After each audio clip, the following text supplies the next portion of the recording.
Revenge is a dish best served by the TV region. That's right. We all love the moment of sweet satisfaction when a troubled character finally inflicts justice upon their wrongdoer in the most badass way possible. So with that in mind, today I'm giving you the top 25 revenge scenes across films and TV.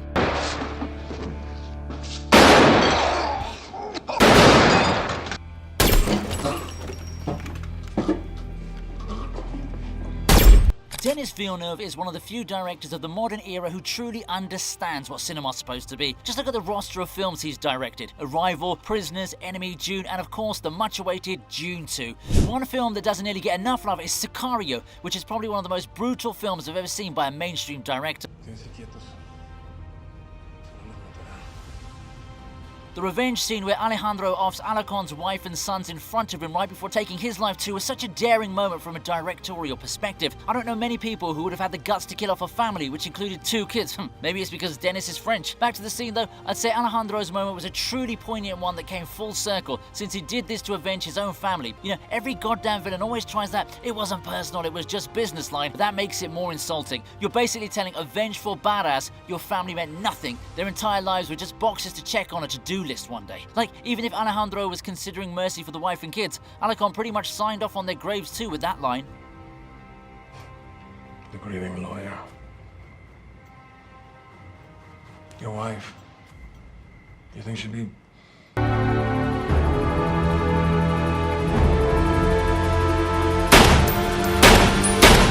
Never knew James Bond was such a shady character before he joined the Secret Service, but what's even more surprising is seeing Tom Hanks offing someone in cold blood. 2002's Road to Perdition was a complex film exploring various themes, but I just want to focus on the moment where Michael Sullivan finally gets his revenge on Daniel Craig's Connor by shooting him right in his hideous spot. That too, in that bathtub.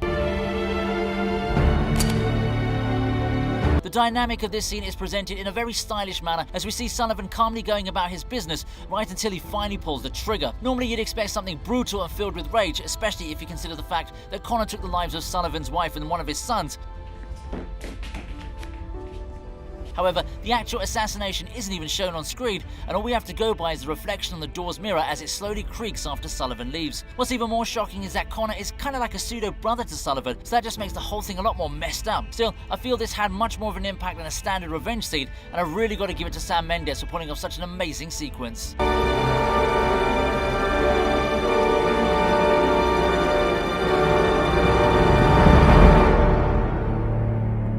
Okay, before I go ahead, I want to talk about keeps. Certified badasses like Samuel L. Jackson and J.K. Simmons may have their own appeal. I'm sure most men would prefer not to end up with their hairline, or rather lack of one. Enter Keeps, an online subscription service that offers FDA-approved treatments to treat male pattern baldness. Having already helped over 1 million men worldwide, Keeps delivers customized and curated solutions discreetly to your home at regular intervals suited to your needs and convenience. You can also contact the Keeps care team via their secure messaging portal if you've got any questions related to your orders. All their treatments are recommended by licensed medical providers, and clinical studies have shown that they're 90% effective in treating hair loss issues. Personally, I was lucky enough to nip my receding hairline in the bud by starting my Keeps package just at the right time. They also offer hair thickening shampoos, conditioners, and styling pomades for healthy hair growth. Start seeking out results within 6 months of starting regular treatment. Check out keeps.com/thetvregion or visit the link in the description for exciting offers that only cost half of what traditional pharmacies would charge. So, what are you waiting for? Start your hair loss treatment today with Keeps.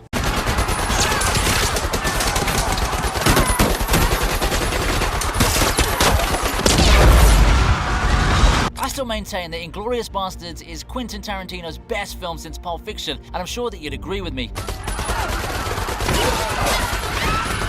Apart from the countless other scenes that would support my statement, I want to point out the final act where Shoshana finally gets her revenge for what the Nazis did to her family. Sure, she doesn't get Hans Landa, who was one of the direct causes of her loss, but she does end up finishing off every one of the Nazis attending the film premiere, one of whom just so happened to be Adolf Hitler.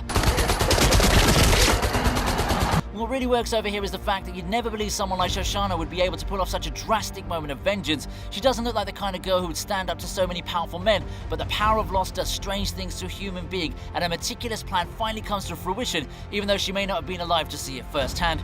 And I want you to look deep into the face. Despite this, watching her maniacal face laughing in the middle of the flames almost as if she's enjoying the burning sensation really left a strong impression on me. Man, if only World War II ended this way.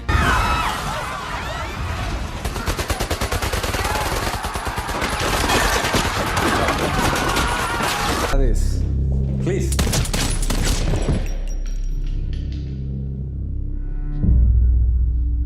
Say what you will about Ozark, the one thing that stands out is the fact that a lot of big characters get dropped without any kind of extended farewell of exposition. The standard nature of such deaths is why Ruth shooting Harvey lands up on my list. It's such a quick moment that everyone's taken by surprise, even Marty and Wendy, both of whom by now should be experienced in this department. Yep, I know Ruth's recklessness had a role to play in Wyatt's demise, but hey, this is still a revenge scene, and it was most definitely served in the coldest way possible. I really love this short sequence because there's no exposition given by Ruth. It does seem more realistic that she doesn't make Harvey sit down and tell him the reason she's getting rid of him. She just does it. The once invincible aura that Harvey believed he had around him was instantly disrupted and ended before you could even blink.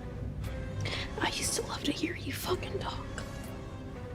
Also found it kind of funny how Ruth briefly looks at Marty and Wendy almost as if she's considering shooting them next. Yeah, she really was in a mood that night, wasn't she?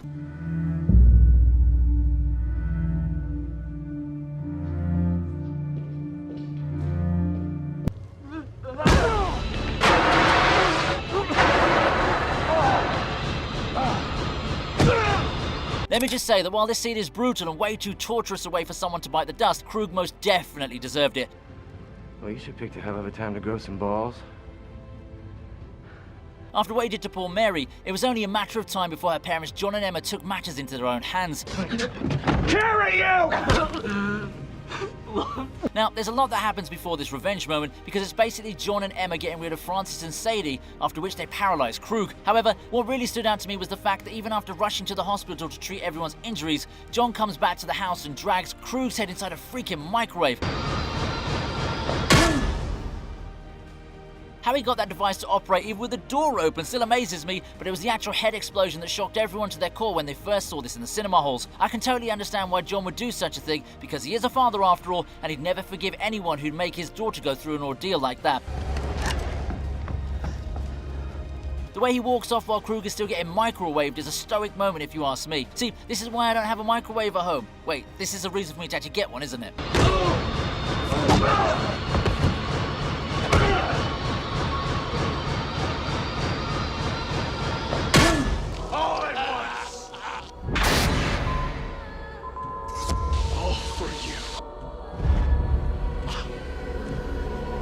This movie has a very tragic story behind it in real life, but the focus is on the revenge scene, so I'm going to look now where Eric gets rid of T-Bird by strapping him to a car seat and then blowing him up like it's the 4th of July. I am gonna miss you. I have something to give you. The way this movie begins is with a brutal double homicide, so the audience was already warned about what could happen later. I was obviously rooting for Eric all the way because he and Shelley didn't deserve such a horrific fate. The fact that bro was resurrected by a crow may have seemed hilarious from the outset, but the eventual depiction of his vengeance made sure we understood the character's intentions and mission. I personally believe that using a raven instead of a crow would have added a lot more impact. 30 hours of pain. But that doesn't take anything away from what I believe is one of the most underrated films from the 90s. Also, with the way T-Bird was trying to act cocky in front of Eric, I absolutely felt nothing for him when he met his end. Plus, with the whole crow symbol forming after the pier explosion, it almost felt like Eric was the new Batman. 30 hours of pain. Oh. Hold it!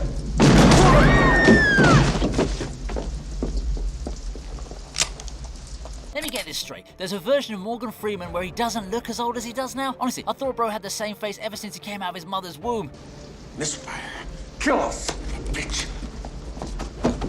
Anyway, his role as Ned in 1992's Unforgiven was a memorable one, but it ended abruptly thanks to Little Bill and his men. That's when the OG badass Clint Eastwood decides to take care of the situation and proceeds to kick off a rather extended but satisfying revenge scene. It all begins with Will shooting Skinny with a freaking shotgun for displaying Ned's corpse, but it's the shootout that follows which takes the cake. Who's the fella who owns this shithole? I mean, you'd normally expect the hero to just flawlessly end everyone right there and then, but Will's shotgun misfires when he takes aim at Little Bill. Any man don't want to get killed. On top of that, Little Bill fails to take his own shot before being off, so the whole luck factor narrative fits in with this whole sequence. The chaotic nature of the shootout reinforces the same fact for Will, which adds an almost surreal aspect to the film. It doesn't matter where you put him, Clint Eastwood will always be that guy. Bro must be calling 911 to ask what's their emergency. That's right. I've killed women and children.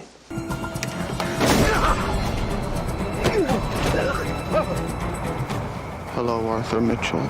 Well, this one's a bit of a curveball, isn't it? Dexter has always been presented as a vigilante, inflicting his own kind of justice on wrongdoers, but his battle against Arthur Mitchell, aka the Trinity Killer, was a drawn-out one. It does end with Dexter besting the man and getting rid of him with a rather savage hammer attack.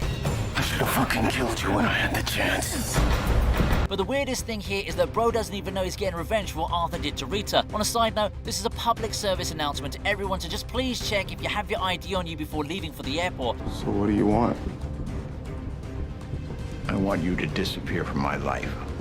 Just look at what happens to Rita for not doing that. The roller coaster of emotions in this scene is so weird because at first, we feel satisfied that our boy Dexter finally wins the battle of the killers. This isn't your doing. This is God's plan. I accept that now. But then we experience sadness over the fact that he's lost his life partner in the process. Oh yeah, and his son's also going to end up the same way he did. I suppose Arthur would have gotten the last laugh if he could have been present to see it for himself.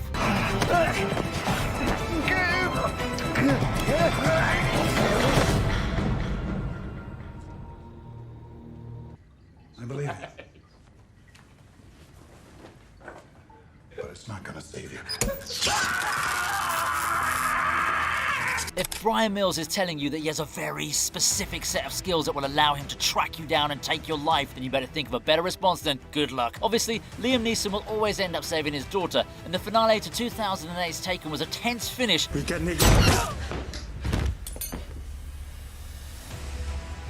But the direct revenge scene is showcased when Brian meets Marco for the first time. One good luck interpretation later, I don't know! No! Please! and Bro has finished off an entire gang of goons with maximum effort. The actual revenge comes when he tortures Marco for information and leaves him to fry even after getting what he wants. You either give me what I need or this switch will stay on until they turn the power off for lack of payment on the bill. Man, that was a brutal way to do it, but if I was in Brian's place, I would have probably done the same thing. Walking away while leaving a dude to be electrocuted till the power gets cut off is cold, but I get it. Exercise will become counterproductive. But here, the power is stable. The look on Marco's face was tough to watch, but this one was one of the many reasons why I still love Taken. I mean, you can't deny the impact of a film that's got an entire episode of Family Guy dedicated to it. I don't know! Please! I don't know! I don't know! No! Please! Please! They're all gonna laugh at you! They're all gonna laugh at you! They're all gonna laugh at you! Stephen King has written quite a few classics. There have been some awesome film adaptations of his work too, most notably The Shining, Misery, and 1976's Carrie. Sissy Spacek totally owned her role as the troubled Carrie, and her outburst in the prom scene is such a brilliant sequence, even though it involves God knows how many deaths. The staging of the characters and Spacek's performance both enhanced the nature of Carrie's revenge because they helped the scene play out in the best possible manner. It started off as a metaphorical bloodbath and ended up as an actual one. Brian De Palma sure knows how to execute vengeance.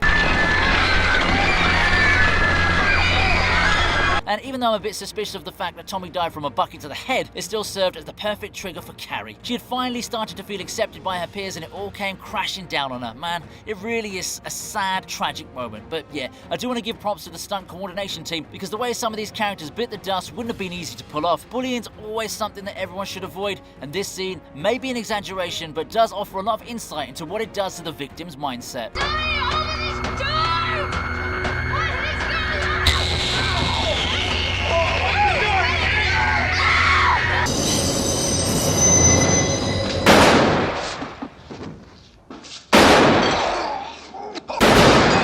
If we ever mention mafia movies, then The Godfather will always be a part of the conversation. This remains Francis Ford Coppola's most popular film, and for good reason too. You gotta go, you gotta go. Now, when it comes to revenge, it's part and parcel of every gangster family, but in the case of Solozzo and McCluskey, they kind of took their betrayal to a whole other level with the Corleone family. What follows is a thrilling sequence where Michael kind of ascends to the life of his mafia family by taking down the very same people who betrayed his folks. This is easily one of Al Pacino's best scenes in a movie. He has a huge task of not only showing the audience that he's nervous, but also making sure that Solozzo and McCluskey don't get suspicious. There are no subtitles because at this point, what they're saying doesn't even matter. We know the plan. The only thing on our mind is, can he do it? His nervous eyes darting down to the ground suggest doubt and fear. The anticipation grows more and more unnerving when Michael comes back to the table. Salazzo speaks, but Michael doesn't hear it. You can see him psyching himself up for what's about to come as the train whistle blows louder and louder, not literally but in his mind, and we see the unraveling of an innocent man as he meets his ultimate destiny, the one he tried so hard to escape.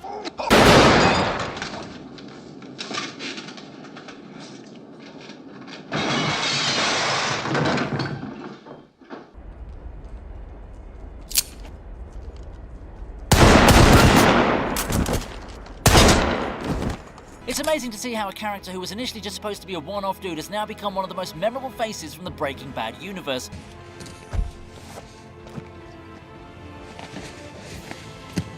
Mike clearly had no time for nonsense and always came across as a badass dude, so you can only imagine how he'd respond after hearing how the corrupt cops of Philly ended up taking the life of his son, Matty. This revenge scene is pure genius simply because of the way our man tricks the cops into taking him to a secluded place.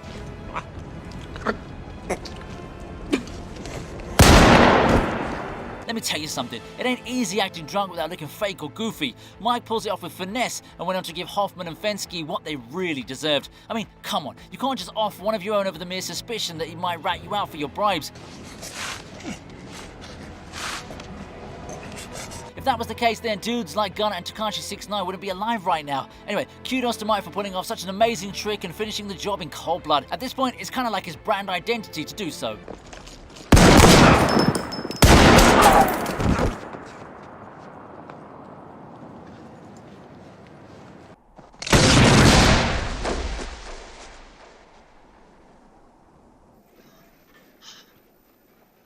Sergio Leone really was the king of westerns. Bro decided to retire from the genre, but then Paramount enticed him into making yet another movie. And oh boy, he sure made a classic. Now, just so you know, I prefer the European cut that's almost 3 hours long because it fleshes out the characters at a much better pace. The only characters we need to focus on right now though are Frank and the aptly named Harmonica. What I really like about the movie is that they don't really reveal why Harmonica has that thing against Frank until right at the very end. After we realize that Frank had hanged Harmonica's older brother, it all makes sense, and then we see something even more badass when a harmonica is forced into Frank's mouth, the same way he'd done to the little brother when he desperately tried to keep his older brother alive. Vintage films really have a separate kind of appeal to them, and so do the stars from that era. I mean, just look at Charles Bronson over here. Bro doesn't say a single word, and he's still able to remind Frank of what he did all those years ago.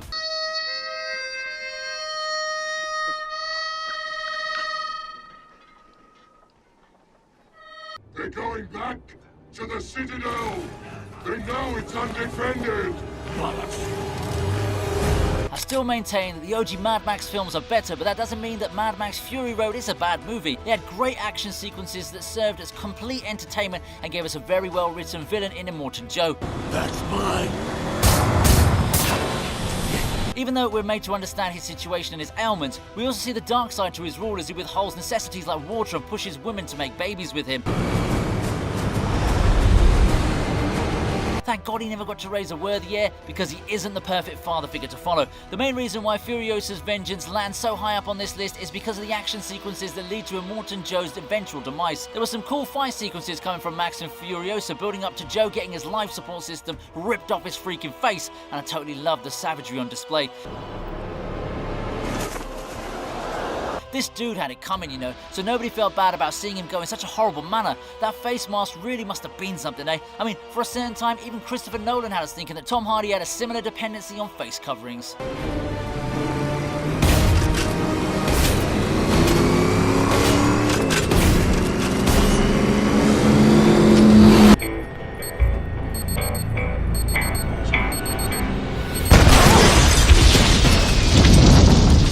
Denzel Washington was bound to show up at some point over here because Man on Fire showcased a whole different side to his versatility. Peter's kidnapping clearly didn't go well with him, so... Let me show you what I got here.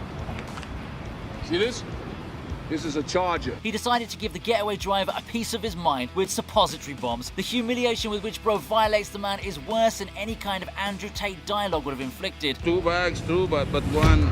Like, it's one thing to straight off your enemy, but to strap him naked to car with bombs waiting to blow up was a class act. That's what you have in your ass right now. even if it might have been a tad extreme. The way he says, "I wish you had more time," only goes on to show why the man is such a legend. Creasy was never meant to feel such emotions, but the introduction of a pseudo-daughter completely changed him, and we can see the change in outlook, especially after Peter is put into any kind of danger. I want to say I feel sorry for the driver because being incinerated in an explosion doesn't sound very nice, but hey, that's just how a badass operates. Last wish. I wish you had more time.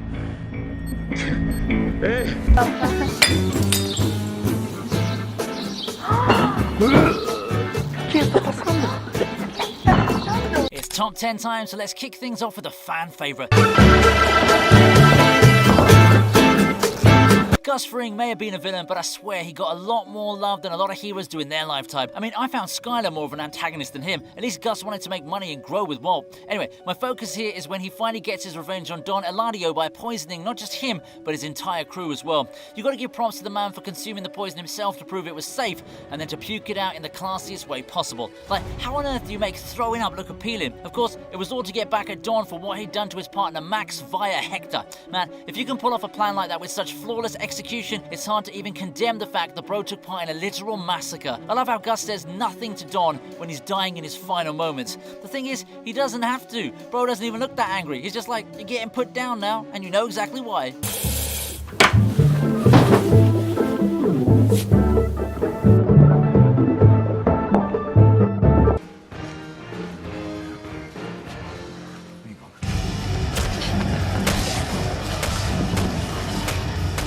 This is such an underrated movie. It should have easily hit $1 billion at the box office. Oh, you got a girl or something?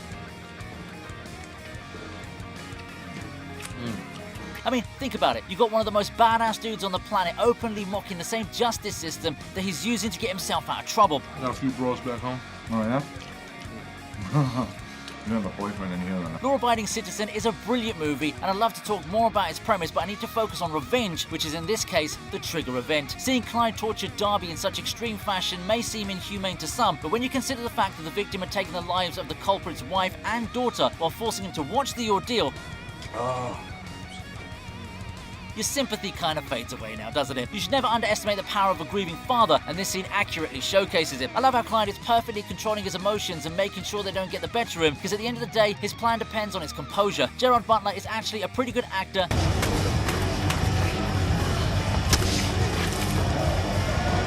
So I do hope people remember him for roles like these, and not just as King Leonidas from 300.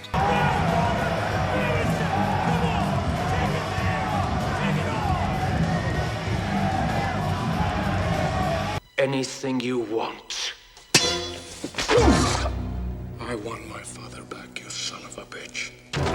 It may suck to hear the same thing over again, so imagine how Ruger must have felt while also being killed by the one and only Inigo Montoya. I swear, bro kept getting stronger with each line as if it was some kind of healing spell. Also, Prepare to die. Stop saying that! I know that this might be an unpopular opinion, but "you've got an overdeveloped sense of vengeance" is a great villain quote. Of course, I can understand why Inigo Montoya would want to avenge his father in such a precise manner, but I also want to point out a piece of film trivia for your reference. I'd read an interview with the actor who played Inigo, and he said that during this scene, he felt the emotions intensely because his own father had recently died of cancer, so Power to promise me that. All that I have and more. Please. due to this, he was thinking about how he wanted his father back and letting out his anger at his death. Now that makes this overall sequence even more powerful. Hello. My name is Inigo Montoya. You killed my father. 3.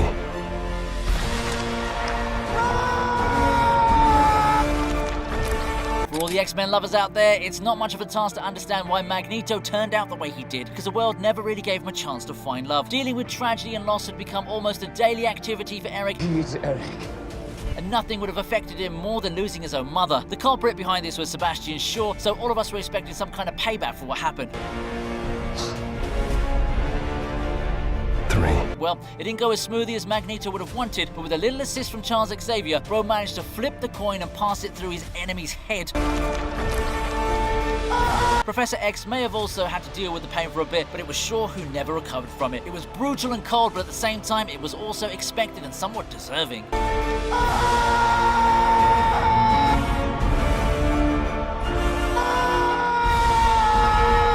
I am killing you.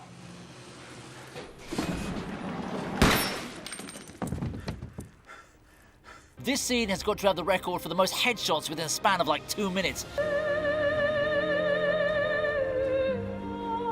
Martin Scorsese is a master of cinema, so it's no shocker that the ending of 2006 The Departed was such a roller coaster of a journey. Well, what happened is this bull would go right through your fucking head! With Leonardo DiCaprio's Costigan getting a completely unexpected death and Brown's subsequent offing, the coast was all clear for Matt Damon's Sullivan, which is why he offered Barry Gunn to clear his own name. I'm still fucking arresting you. Of course, he did have one last loose end, and that was Mark Wahlberg's Dignam, who made sure to exact his revenge in simple, yet triumphant fashion.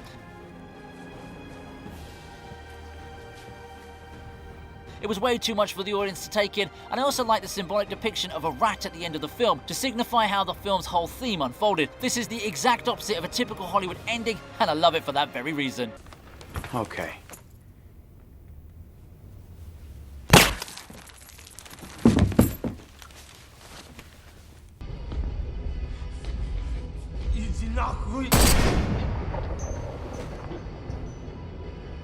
The reason why John Wick became such a hit was because of its refreshing action, brutalist world building, and most importantly, an undying love for dogs. Yosef should have known better than to mess with the most competent assassin in the world, and personally, I think he was better off as Theon Greyjoy in Game of Thrones, even if he didn't have his member on him. In this case, John executes a solid plan to wipe him out, and he made sure to look at him in the face while it all ended. Everyone else was taken out at a distance except Yosef, because John wanted to see his face. The gut hit, the methodical walk, the final shot, and then a quick cut to John's face to show the audience the last thing Yosef ever saw. It was simply perfection. When Bro enters the classroom, the teachers raise their hands to ask him a question.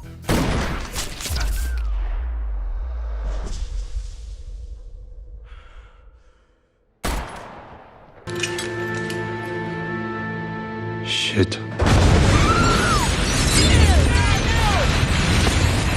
This is a case of instant revenge, which is always a pleasure to watch. Leon the Professional is a cult hit that continues to gather new fans every day, and most of that is thanks to Jean Reno, giving us a brilliant performance as the titular hitman. This is another one of those cases where a Giga Chad bad boy finally finds some humanity when he comes across a little child to take care of.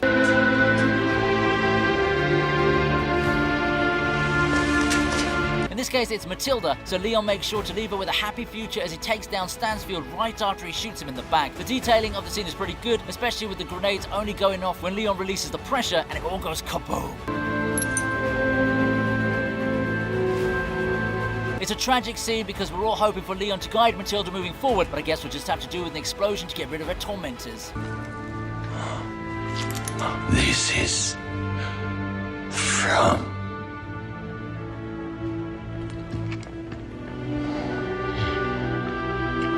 Matilda.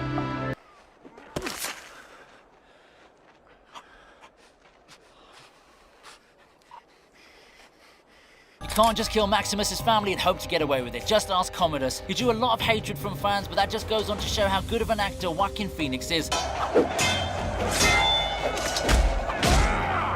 final fight between Maximus and Commodus was our hero's final hurrah because all he could see was himself being reunited with his family in the afterlife.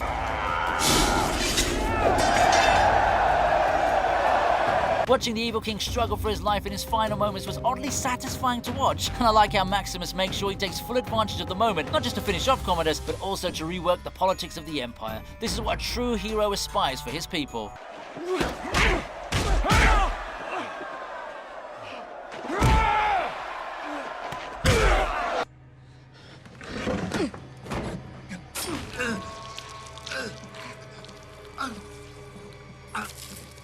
The Red Wedding may have been a shocker, but seeing Arya Stark enacting a revenge upon Walder Frey and his kids was as good of a revenge scene as the series could have possibly given us. The last thing you're ever going to see is a Stark smiling down at you as you die.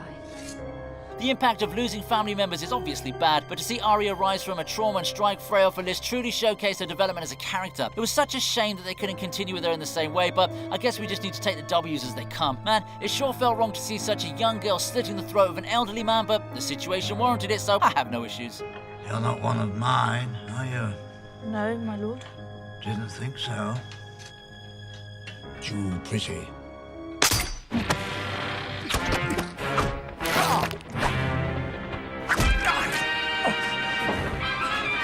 Tarantino strikes again, and that too at the #1 spot. You'd be fair to assume that a film called Kill Bill would end with a dude named Bill getting killed, and that's exactly what happens. The fact that everyone was waiting for this moment, especially after the way Bill broke his bride's heart, You and I, unfinished business. only to see all of it end in 10 business seconds, was a stroke of cinematic genius. We were seeing tons of action sequences throughout the series, but the final battle was basically deep conversation, a few slashes, and a finisher move. I like how Bill honorably accepted his defeat, even though what he did was pretty messed up. It was actually uncharacteristic of Tarantino to provide such peaceful closure, but hey, that's the beauty of revenge, isn't it?